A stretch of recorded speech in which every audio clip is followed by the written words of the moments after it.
Hi, I'm Mark. And I'm Valerie, and we're at my home.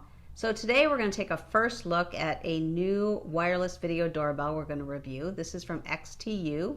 It's the XTU J7, and they sent us this to do a review. So let's take a quick look. So it comes with the wireless doorbell itself and a separate mounting bracket to put it together. Also includes the chime with batteries. Since this is a wireless doorbell, you'll need a chime. And what about the rest of the stuff, Mark? Well, let's see. It comes with a micro USB charging cable and 2 stickers to put on your house to show that you're protected. The instructions, all the screws you need to hook it up. In fact, there's a screw in there to kind of secure it.